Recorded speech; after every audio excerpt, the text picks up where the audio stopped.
Omicron variant, क्या Omicron variant आखिर यह कितना खतरनाक है?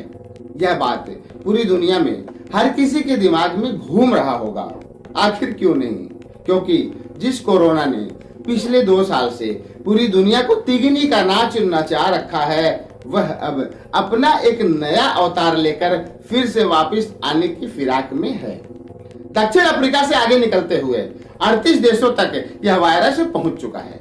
नमस्कार दोस्तों, मैं अमित दुबे आप सभी का हार्दिक स्वागत करता हूं। दोस्तों, इस वीडियो के द्वारा हम अपने पाठकों को यह बताएंगे कि ओमिक्रॉन वेरिएंट क्या है, यह कैसे फैलता है, इसके क्या लक्षण हैं और यह मानव जाति के लिए कितना खतरनाक है। साथ ही इससे बचाव के बारे में भी चर्चा करेंगे। तो आइए अब शुरू करते हैं। छोटे छोटे टुकड़ों में हमने इस वीडियो को बांटा है ताकि हर एक बात को आप बारीकी से समझ सके। तो सबसे पहले हम यह जानेंगे कि आखिर ओमिक्रॉन वेरिएंट क्या है। यह एक वायरस है जो दक्षिण अफ्रीका में पाया गया है। इससे पहले वाले अन्य वायरस के मुकाबले ज्यादा संक्रमित बताया जा रहा है। दुनिया इसे कोरोना की तीसरी लहर के रूप में देख रही है। हाँ दोस्तों, अब नया वेरिएंट, क्या यह अब जो आया है, ये नया वेरिएंट बहुत ही तेजी से अफ्रीका के बाहर अपना प्रभाव फैला रहा है। अब तो भारत में भी कुछ लोगों में इसके सिम्टम्स पाए गए हैं और ये वे लोग हैं जो अभी हाल ही में विदेश यात्रा से वापस लौटे हैं। ओमिक्रॉन वेरिएंट, क्या ओमिक्रॉन वेरिएंट से अभी तक किसी के मौत की खबर नहीं मिली है। यह एक सांत्वनापूर्ण खबर है, लेकिन इसके आगे क्या होगा किसी को भी नहीं मालूम। सूत्र बताते हैं कि इसके फैलने की रफ्तार पहले वाले वायरस के मुकाबले काफी तेज है। हाँ दोस्तों, और आगे बढ़ते हैं। क्या और आगे बढ़ते हैं और अब हम जानते हैं कि ओमिक्रॉन वेरिएंट कैसे फैलता है। यह एक जैविक वायरस है जो हवा के द्वारा एक इंसान से दूसरे इंसान के अंदर पहुंचता है। कोई भी व्यक्ति जिसे वायरस ने अपनी चपेट में ले रखा है, अगर वह खांसता है, छींकता है या फिर हवा में अपनी सांस को छोड़ता है, तो इससे वहां के आसपास बैठे घूमने फिरने वाले व्यक्ति को भी यह वायरस अपनी चपेट में ले सकता है। सीधी सी बात है कि यह संक्रमण एक व्यक्ति से दूसरे व्यक्ति में प्रवेश करती है। इसके चैन को तोड़ने के लिए सोशल डिस्टेंसिंग का पालन करना बहुत जरूरी है, क्योंकि यह भीड़ में ज्यादा तेज गति से अपना प्रभाव फैलाने में कारगर साबित होती है। सूत्र बताते हैं कि ओमिक्रॉन वेरिएंट के फैलने की रफ्तार डेल्टा वेरिएंट से 7 गुना ज्यादा है, इसलिए यह भीड़ भाड़ वाले जगहों के लिए ज्यादा घातक साबित हो सकता है। दोस्तों, और आगे बढ़ते हैं और अब जानते हैं कि ओमिक्रॉन वेरिएंट के क्या लक्षण हैं। दक्षिण अफ्रीका के मेडिकल एसोसिएशन के अध्यक्ष डॉक्टर एंजेलिक कोएजी ने बताया है कि ओमिक्रॉन वेरिएंट के 5 प्रमुख लक्षण इस प्रकार हैं। पहला, सिर में दर्द होना। दूसरा, बदन में दर्द होना। तीसरा, थकान महसूस करना। चौथा, गले में खराश होना। पांचवा, सूखी खांसी आना। पिछले कोरोना में बहुत से मरीजों को तेज बुखार की भी शिकायत रहती थी। उनके जीभ का स्वाद चला जाता था और उनके नाक की सुगंध भी चली जाती थी, लेकिन ओमिक्रॉन वेरिएंट में ऐसा कुछ भी नहीं है।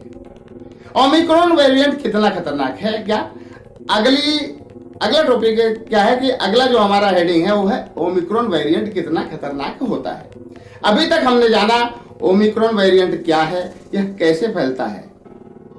क्या ओमिक्रॉन वेरिएंट क्या है, यह कैसे फैलता है, इसके लक्षण क्या है, और अब हम जानेंगे कि ओमिक्रॉन वेरिएंट आखिर कितना खतरनाक है, जो कि इस वीडियो का टाइटल है कि ओमिक्रॉन वेरिएंट आखिर कितना खतरनाक है। यह वेरिएंट आने वाले समय में कितना खतरनाक साबित हो सकता है, इस पर अभी रिसर्च चल रहा है। हालांकि अभी तक इससे किसी की भी मौत नहीं हुई है, लेकिन इसके फैलने की गति बहुत तेज है।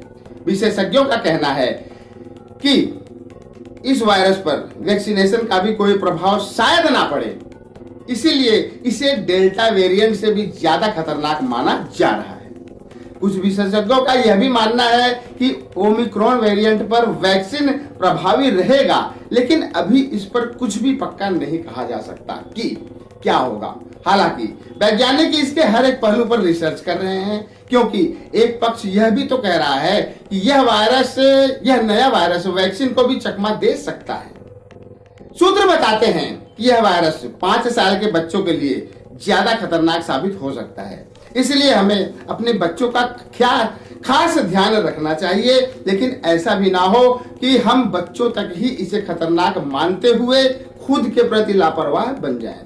इसलिए चाहे बच्चे हों, बूढ़े हों या फिर जवान, हम सभी को इस आने वाले मुसीबत से सावधान रहना होगा, क्योंकि सावधानी हटी तो दुर्घटना घटी। दोस्तों और आगे बढ़ते हैं और जानते हैं कि ओमिक्रॉन वेरिएंट से बचाव के तरीके क्या हैं। पिछले 2 सालों से हम कोरोना से बचाव के लिए जो करते आए हैं सॉरी दोस्तों, थोड़ा सा गला खराब हो रहा है। पिछले 2 सालों से हम कोरोना से बचाव के लिए जो करते आए हैं उन्हें अभी भी जारी रखना है, जैसे सोशल डिस्टेंसिंग का पालन करना, साबुन से अपने हाथों को धोते रहें, मास्क लगाकर ही घर से बाहर निकलें, जरा भी लक्षण दिखे तो डॉक्टर से सलाह जरूर लें, अपना नियमित रूप से चेकअप कराएं, कोरोना होने पर खुद को घर में क्वारंटीन करें, अपनी इम्यूनिटी पावर को मजबूत बनाएं। अभी तक वैक्सीन नहीं लगवाई है तो फौरन लगवाएं, खुद को जागरूक रखते हुए औरों को भी समझाएं, अच्छे खान पान के साथ साथ योग को भी अपनाएं। हाँ दोस्तों और आगे बढ़ते हैं और जानते हैं कि ओमिक्रॉन वेरिएंट आखिर चिंता का विषय क्यों है। कोविड-19 कोरोना वायरस से ने 2020 में दुनिया में जो उत्पात मचाया, परिणामतः अनेकों देशों को लॉकडाउन का सामना करना पड़ा। उसी के 1 साल बाद फिर दोबारा से दुनिया को 2021 में भी लॉकडाउन का सामना करना पड़ा, जिसके कारण सरकार से लेकर आम जनता तक सभी को काफी नुकसान का सामना करना पड़ा।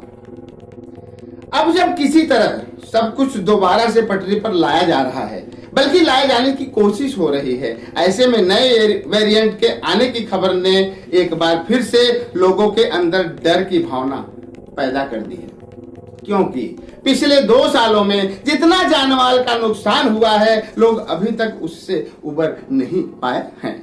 हाँ दोस्तों, अगर ओमिक्रॉन वेरिएंट कोरोना वायरस की तीसरी लहर साबित होता है और अपने भयानक प्रभाव से पूरी दुनिया को सकते में डालता है, तो फिर से लॉकडाउन की मार झेलने की क्षमता अब लोगों में नहीं रह गई है। वैसे भी लॉकडाउन की वजह से लोगों की नौकरी, पैसा और व्यापार आदि पर बड़ा ही नकारात्मक प्रभाव पड़ा है। वो समय जिंदगी में फिर ना आए जो हमने पिछले 2 सालों में काटा है। शायद यही हम सबके दिमाग में चल रहा था। ऐसे में तीसरी लहर की खबर चिंता का कारण तो बनती ही है। इसीलिए लोग ओमिक्रॉन वेरिएंट को लेकर काफी चिंतित हैं।